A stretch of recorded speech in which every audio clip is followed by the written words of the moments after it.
Hello students, class 9 के social science के lesson number 2 Europe में समाजवाद एवं रूसी क्रांति के पार्ट 7 में आपका स्वागत है। बच्चों, आज सबसे पहले हम आगे लेसन पढ़ेंगे। अक्टूबर 1917 की क्रांति। जैसे जैसे अंतरिम सरकार और बोल्शेविकों के बीच टकराव बढ़ता गया, लेनिन को अंतरिम सरकार द्वारा तानाशाही थोप देने की आशंका दिखाई देने लगी। सितंबर में उन्होंने सरकार के खिलाफ विद्रोह के बारे में चर्चा शुरू कर दी।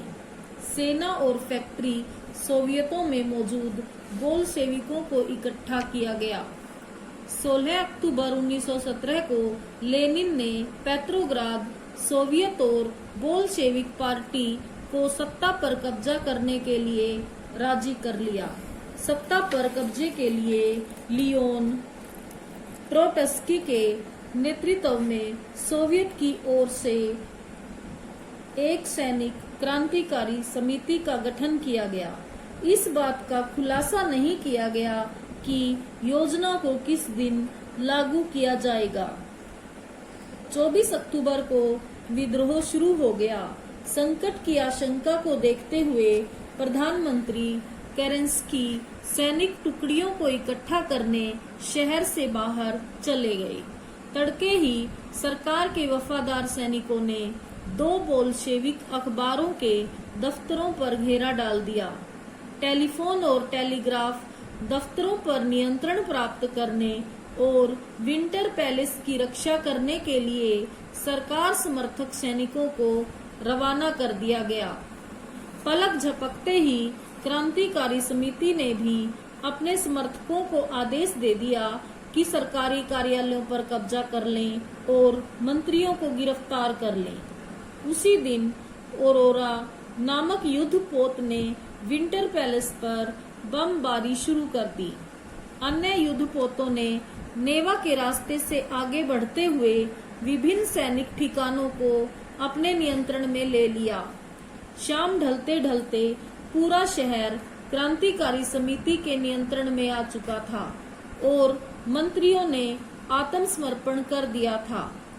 पेट्रोग्राद में अखिल रूसी सोवियत कांग्रेस की बैठक हुई, जिसमें बहुमत ने बोल्शेविकों की कार्रवाई का समर्थन किया। अन्य शहरों में भी बगावतें होने लगी। दोनों तरफ से जमकर गोलीबारी हुई, खास तौर से मॉस्को में। लेकिन दिसंबर तक मॉस्को पेट्रोग्राद इलाके पर बोल्शेविकों का नियंत्रण स्थापित हो चुका था। रूसी क्रांति की तारीख। रूस में 1 फरवरी 1918 तक जूलियन कैलेंडर का अनुसरण किया जाता था। इसके बाद रूसी सरकार ने ग्रेगोरियन कैलेंडर अपना लिया, जिसका अब सब जगह इस्तेमाल किया जाता है। ग्रेगोरियन कैलेंडर जूलियन कैलेंडर से 13 दिन आगे चलता है। इसका मतलब है कि हमारे कैलेंडर के हिसाब से फरवरी क्रांति 12 मार्च को और अक्टूबर क्रांति 7 नवंबर को संपन्न हुई थी। कुछ महत्वपूर्ण तिथियां। 1850 से 1880 रूस में समाजवाद पर बहस।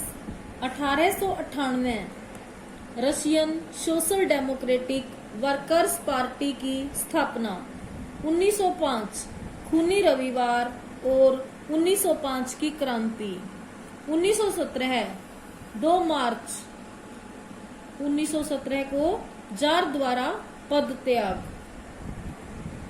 24 अक्टूबर 1917 को पेट्रोग्राद में बोल्शेविक विद्रोह। 1918 से 1920 में गृह युद्ध। 1919 में कोमिंटर्न का गठन।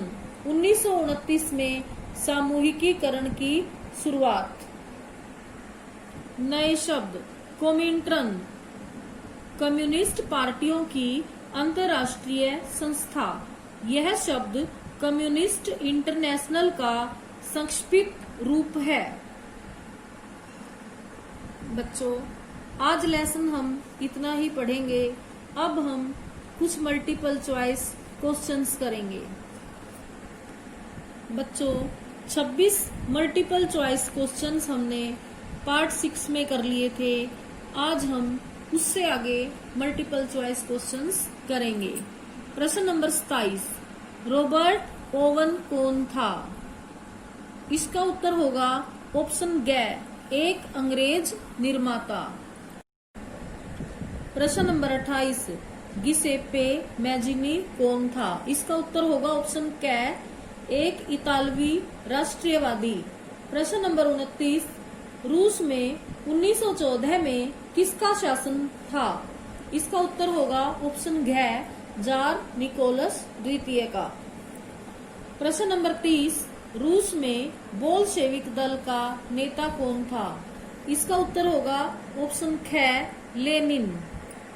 प्रश्न नंबर 31, जदीदीवादी कौन थे? इसका उत्तर होगा ऑप्शन क, रूसी साम्राज्य में मुस्लिम सुधारक। प्रश्न नंबर 32, ग्रीन्स किन्हें कहा जाता था? इसका उत्तर होगा ऑप्शन ग, समाजवादी क्रांतिकारियों को। प्रश्न नंबर 33, लेनिन के बाद किसने शासन किया? इसका उत्तर होगा ऑप्शन क, स्टालिन ने। प्रश्न नंबर 34, रूस में कुलक कौन थे? इसका उत्तर होगा ऑप्शन ग, अमीर किसान। प्रश्न नंबर 35, रेड के नाम से किन्हें जाना जाता था? इसका उत्तर होगा ऑप्शन क, बोल्शेविकों को। प्रश्न नंबर 36, अप्रैल थीसिस क्या थे? इसका उत्तर होगा ऑप्शन ख, लेनिन की 3 मांगें। प्रश्न नंबर 37, रूस में OGPU और NKVD डैश थे?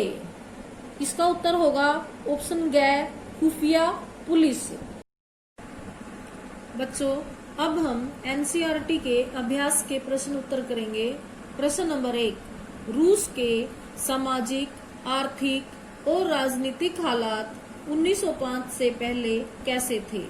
उत्तर, 1905 से पहले रूस के सामाजिक, आर्थिक और राजनीतिक हालातों का वर्णन निम्नलिखित है।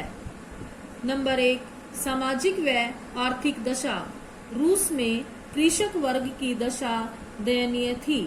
1861 ईस्वी में रूस में कृषि दासता का अंत कर दिया गया था, किंतु इससे किसानों की दशा में कोई सुधार नहीं हुआ था। उनकी जोतें बहुत छोटी थी और उन्हें विकसित करने के लिए उनके पास धन नहीं था। रूस में भूमि के लिए किसानों में भारी भूख थी। रूस में औद्योगिकीकरण बहुत देर से आरंभ हुआ, किंतु विदेशी पूंजी के उद्योगों में निवेश के कारण वहां उद्योगों का काफी तेजी से विकास हुआ। विदेशी निवेशकर्ताओं का उद्देश्य अधिक से अधिक लाभ कमाना था। रूसी पूंजीपति अपनी अपर्याप्त पूंजी के साथ विदेशी निवेशकर्ताओं से मजदूरों को कम मजदूरी देकर होड़ कर रहे थे। फलतः कारखानों के स्वामी, चाहे विदेशी हो या रूसी, मजदूरों का जमकर शोषण कर रहे थे। मजदूरों को कोई राजनीतिक अधिकार प्राप्त नहीं थे। मार्क्स के ये शब्द मजदूरों के पास सिवाय अपनी बेड़ियों के खोने के लिए कुछ भी नहीं है, उनकी शोचनीय दशा की सही तस्वीर पेश करते हैं। नंबर 2, राजनीतिक दशा। रूस में जारों का निरंकुश शासन था। जार निकोलस द्वितीय राजा के दैवी अधिकार में तब भी विश्वास रखता था और वह प्रत्येक कीमत पर अपनी निरंकुश सत्ता बनाए रखना चाहता था। उसने प्रगति शब्द के प्रयोग पर भी प्रतिबंध लगा रखा था। उसे केवल उच्च वर्ग तथा उच्च पादरियों का ही समर्थन प्राप्त था। जारों का अधिकारी वर्ग अयोग्य, भ्रष्ट तथा अकुशल था। इन अधिकारियों का चयन योग्यता के आधार पर नहीं वरन विशेष अधिकार प्राप्त वर्ग से किया जाता था। रूस के जार शासकों ने यूरोप व एशिया के अनेक राष्ट्रों को जीतकर अपने साम्राज्य की सीमाएं काफी बढ़ा ली थी। रूस के साम्राज्यवादी विस्तार के फलस्वरूप उन्होंने अन्य साम्राज्यवादी शक्तियों के साथ युद्ध किए। इन युद्धों ने जारशाही राज्य कोष को खाली कर दिया, जिससे देश की आर्थिक व राजनीतिक स्थिति बिगड़ गई। प्रश्न नंबर 2, 1917 से पहले रूस की कामकाजी आबादी यूरोप के बाकी देशों के मुकाबले किन किन स्तरों पर भिन्न थी? उत्तर, 1917 से पहले रूस की कामकाजी आबादी यूरोप के बाकी देशों के मुकाबले निम्नलिखित स्तरों पर भिन्न थी। नंबर 1, रूस की लगभग 85% जनसंख्या आजीविका के लिए खेती पर आश्रित थी। यूरोप के किसी भी देश में खेती पर निर्भर जनता का प्रतिशत इतना नहीं था। उदाहरण के लिए फ्रांस और जर्मनी में खेती पर आश्रित जनता का प्रतिशत 40 से 50 के बीच था। नंबर 2, रूस में स्थापित अधिकतर कारखानों पर उद्योगपतियों का निजी स्वामित्व था। इन उद्योगों में यूरोप के अन्य देशों के मुकाबले कामगारों की स्थितियां खराब थीं। अन्य देशों में मजदूरों के लिए कारखानों में काम करने के लिए 10 से 12 घंटे तय थे, जबकि रूस में कारीगरों को 15 घंटे तक काम करना पड़ता था। नंबर 3, रूस में 1914 में कारखाना मजदूरों में महिलाओं की संख्या 31% थी, परंतु उन्हें पुरुष मजदूरों के मुकाबले कम वेतन मिलता था, जबकि यूरोप के अन्य देशों में स्थितियां सुधर चुकी थी। प्रश्न नंबर 4, रूसी किसान नवाबों और सामंतों का बिल्कुल सम्मान नहीं करते थे। वे चाहते थे कि नवाबों की जमीन छीनकर किसानों में बांट दी जाए, जबकि फ्रांसीसी क्रांति के दौरान ब्रिटेन के किसान न केवल नवाबों का सम्मान करते थे, बल्कि उन्होंने नवाबों को बचाने के लिए बकायदा लड़ाइयां भी लड़ी।